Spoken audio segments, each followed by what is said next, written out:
Hola, buenas. Y ya para terminar, vamos a dar la clase de calcio, fósforo y magnesio. Eh, Son hartos electrolitos, pero en verdad es súper rápida esta clase. Partimos con el calcio. El calcio es el catión bivalente más abundante del organismo. Se presenta principalmente o está principalmente en el tejido óseo como hidroxiapatita y también existe o está en el tejido extracelular. Es 95% filtrado por el riñón, ya que se reabsorbe a nivel proximal, del túbulo proximal, y el 60% en el asa de Helen, en la porción ascendente, de forma pasiva y a través también de una bomba de la ATPasa, sodio de potasio. El calcio corporal está distribuido en calcio iónico y en calcio no ionizado. El calcio iónico es el que está unido a albúmina, el que no está unido a albúmina, perdón, y el calcio no ionizado es el que está unido a proteínas, principalmente a la albúmina, un 40%, y formando parte de otros ligandos, como por ejemplo fosfato, citrato, sulfato, un 13%. Su valor normal es de 8,5 a 10,5 miligramos sobre decilitro. El balance del calcio se encuentra muy ligado a mecanismos hormonales y físico-químicos. Tanto el riñón como el hueso y el intestino son los órganos involucrados principalmente en la homeostasia. La mayor regulación es hormonal y hay hormonas hipercalcemiantes y hormonas hipocalcemiantes. Entre las hormonas hipercalcemiantes tenemos la hormona paratiroidea o la conocida PTH. Ella estimula la reabsorción ósea a través de una acción osteoclástica. Hay síntesis renal de 1,25 vitamina D y reabsorción tubular de calcio. También está acción de la 1,25 dihidroxivitamina D que produce reabsorción ósea y aumento de la absorción tubular. Y entre las hormonas hipocalcemiantes está la calcitonina que inhibe la reabsorción ósea y hay estimulación también de la excreción renal de calcio y la 24-25 de hidroxivitamina D que estimula la síntesis de matriz ósea y la mineralización. Y entre los efectos no hormonales o las acciones no hormonales tenemos que hay excreción renal y secreción intestinal y que es una concentración y que esta va a ser una concentración dependiente. Ya para hablar de hipercalcemia es cuando tenemos valores de calcio séricos mayores a 10,5 u 11. Se debe medir siempre el calcio urinario de 24 horas, la PTH, el fósforo sérico, la creatinina y el cloro. Y las principales causas va a darse por un hiperparatiroidismo, bien sea primario, por una adenoma o neoplasia, o secundario a enfermedad renal crónica, hemodiálisis o post-trasplantado.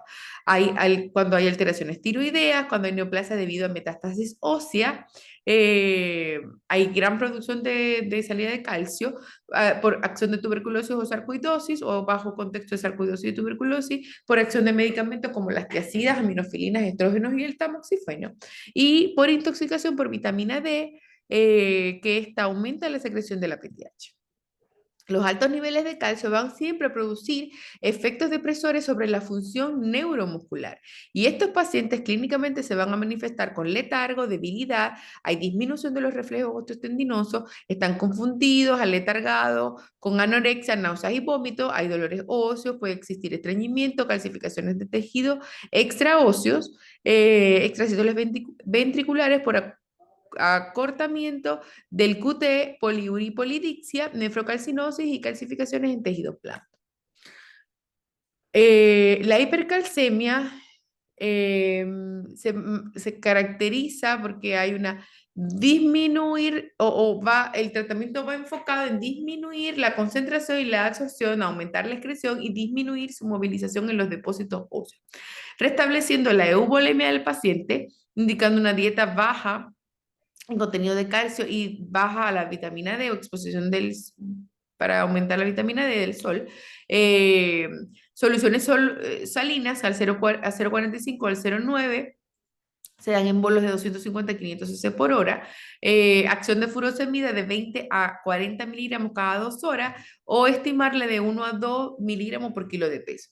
Y cuando no hay respuesta a lo anterior, se pueden colocar bifosfonato, como el letidronato, pamidronato, alendronato y muy recientemente ingresado a este grupo, el solendronato. Si no mejora, hay que indicarle hemodiálisis al paciente para hacer una baja del calcio. La hipercalcemia, cuando hay hipercalcemia maligna, hipercalcemia refractarias al tratamiento, cuando hay intoxicación por vitamina D o sarcoidosis, también se puede usar corticoides. El más recomendado es prednisona a una dosis de 25 a 50 miligramos 2 veces al día o sus equivalentes.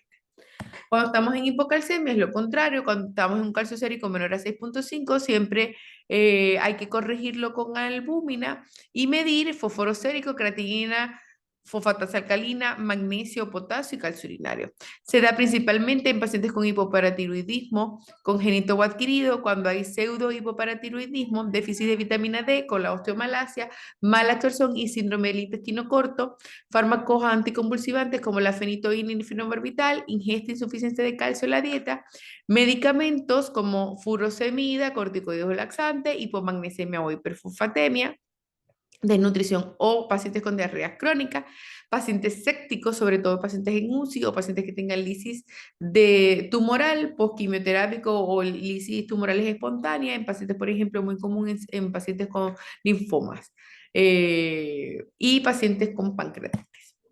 Las manifestaciones clínicas es un paciente que va a estar hiperrefléxico, con calambres musculares, la tetania produce irritabilidad neuromuscular. Y vamos a tener también dos signos característicos, que es pregunta de examen, el signo de Chevosté, que se estimula ligeramente, como se ve en la imagen, la zona del nervio facial, y lo que se va a producir es una contractura de los músculos faciales, una contracción anormal de los músculos faciales.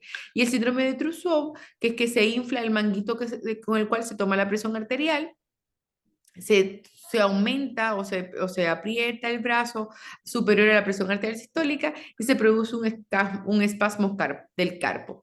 Puede existir adormecimiento alrededor de la boca, espasmo laringio. En situaciones severas se pueden dar convulsiones, psicosis o demencia y disminución de la contractibilidad miocárdica y prolongación del QT. El diagnóstico hay que determinarlo por laboratorio, si es posible tomar un calcio ionizado, que es lo ideal, pero en muy pocos hospitales o laboratorios o centros de salud lo podemos tomar.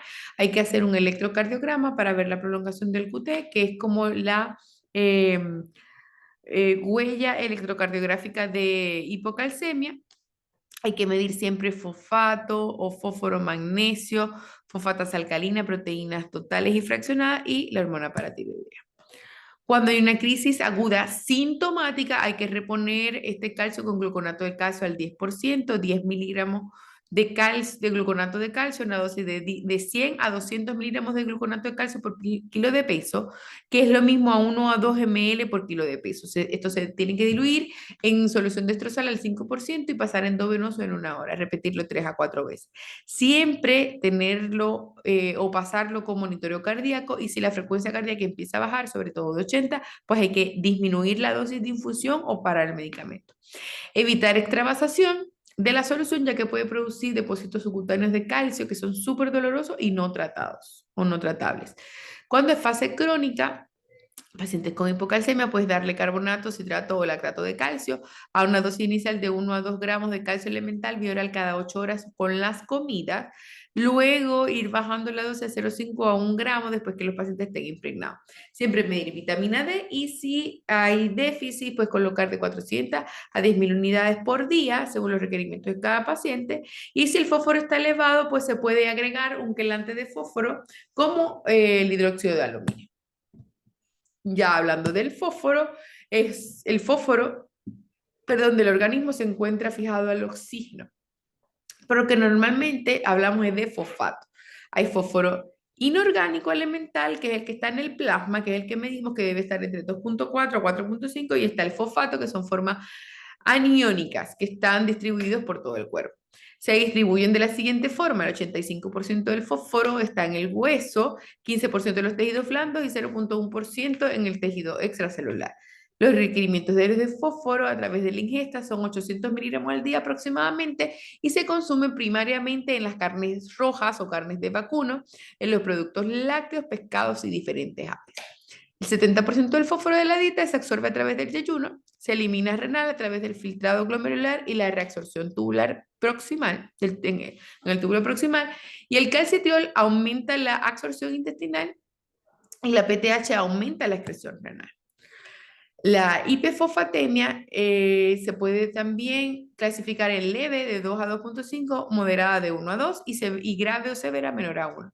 Es más común en pacientes hospitalizados, sobre todo en pacientes críticos que están en las unidades de pacientes críticos con incidencia de 2 a 3%. Las causas primarias son alcoholismo crónico, cirugías gastrointestinales, tratamiento de cetoacidosis diabética, alimentaciones parenterales totales porque se quedan cortas el déficit de fósforo que tienen que suplirles a los pacientes, asociada a medicamentos endovenosos como glucosa, antiácidos, diuréticos o esteroides, pacientes con alcalosis respiratoria, sobre todo pacientes que tengan compromisos pulmonares obstructivos y técnicas de diálisis continuas en UCI. Por eso cuando uno indica técnicas continuas en UCI hay que medirle fósforo constantemente.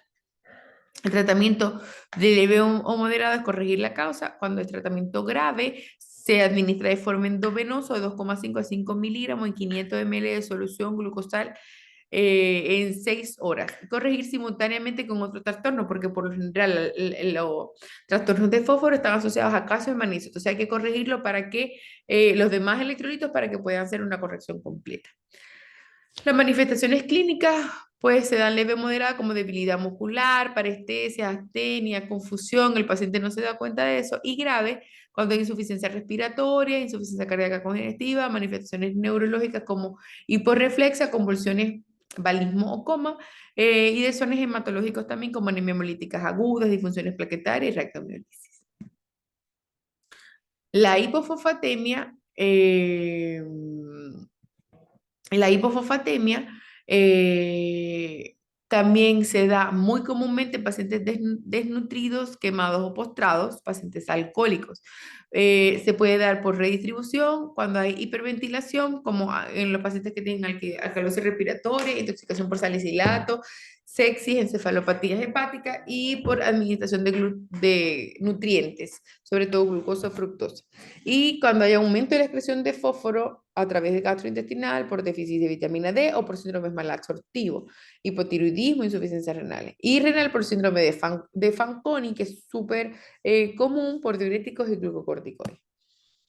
Las manifestaciones clínicas son desórdenes neuropsiquiátricos, letargo, anorexia. Pacientes van a manifestar también artralgia, homeopatía. Hay lentitud de su accionar porque hay lentitud de la conducción nerviosa con reflejos un poco lentos, disminución de la contractibilidad miocárdica, insuficiencia respiratoria, crisis convulsiva, coma. También puede existir disfunción hematológica por disfunción plaquetaria, eritrocitaria y leucocitaria.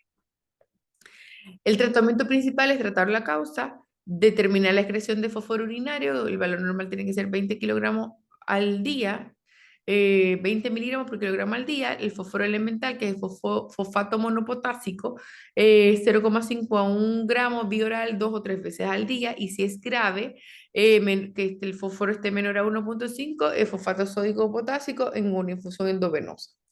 A la dosis de 0,08 o 0,16 miliosmoles por kilo en 100 ml de solución a pasar en 6 horas. La hiperfosfatemia es cuando hay un fósforo sérico mayor a 5. La clínica principalmente es la formación de complejos de fosfato de calcio con calcificaciones en los tejidos blandos como articulaciones, arterias, piel, riñones, córnea, etc. Se puede ver cuando hay redistribución o liberación de fosfato a través del al líquido extracelular en los procesos como anemia hemolítica autoinmune u otras anemias hemolíticas u otras hemólisis también. A través del proceso de reactohemolisis en pacientes con síndromes de aplastamiento o posterior a un golpe de calor, cuando el lisis tumorales, uso de bifosfonato y tirotoxicosis severa. Administración de fosfato, sobre todo en sobrecargas o cuando hay correcciones que se nos pasa un poco la mano y uso prolongados de enema. Y disminución de la excreción por falla renal, hipoparatiroidismo o ausencia de PTH, sobre todo en los pacientes postoperados de paratiroidectomizado, calcinosis tumoral y acromegalia. Ya para terminar, vamos a hablar cortito del magnesio. El magnesio es el segundo catión más abundante en el interior de la célula. Su valor normal es de 1,7 a 2,2 mil equivalente. ¿Es esencial para qué? Pues para la función enzimática principalmente, para las reacciones de ATP, replicación y transcripción del ADN, conducción nerviosa, transporte de iones y actividad de canales de calcio. Está presente en vegetales verdes, en la carne, en los granos, es decir, en las legumbres, en los productos de mar. Se absorbe en el yeyuno y en el hilio y tiene principal excreción renal e intestinal. La hipomagnesemia, las causas principales del síndrome de intestinos cortos, pacientes con pancreatitis agudas o crónica, hiperparatiroidismo o hipoparatiroidismo, síndrome de hueso hambriento, sobre todo en los pacientes postoperados del paratiroides, tirotoxicosis en pacientes diabéticos, en alcohólicos severos y bajo efectos de fármacos como aminoglicósidos, cisplastinos, diuréticos de asa y tiazidas. El cuadro clínico se caracteriza por debilidad, calambres musculares, hiperirritabilidad del sistema nervioso central, confusión y desorientación, depresión del segmento ST o inversión de la onda T. El tratamiento de la hipomagnesemia leve o asintomática es tratamiento oral con cloruro de magnesio, lactato de magnesio, óxido de magnesio. Y si es una hipomagnesemia severa o sintomática, se le da sulfato de magnesio endovenoso a dosis de 1 o 2 gramos, diluidos en 20 cc de solución dextrosa al 5%, endovenoso en 60 minutos. Hay que ver muy bien la función cardíaca, respiratoria y el gasto urinario. También se puede administrar 6 gramos en 1000 cc durante 3 horas, seguido de 10 gramos en 200 ml durante 24 horas. Vigilar la sobredosis. El sobredosis va a producir el paciente dolor abdominal o oliguria. La hipermagnesemia es cuando está un calcio sérico mayor a 3. La causa más común es la insuficiencia renal. Puede aparecer también cuando se administran grandes cantidades de sales de magnesio, sobre todo que ahora está muy de moda suplir magnesio de forma como irracional, en laxantes o suplementos de magnesio. El cuadro clínico se presenta con debilidad muscular, con arreflexia, obnubilación, parálisis flácida, sobre todo en los músculos respiratorios, alteraciones cardíacas como extrasístoles, bradicardia o paro cardíaco, hay aumento también del PR, ensanciamiento del QRS y ondas T elevada. El tratamiento es suspender la administración que se está dando y darle gluconato de calcio endovenoso y hemodiálisis si no responde a las medidas antes mencionadas. Por su atención, muchas gracias. Espero que les haya servido de algo.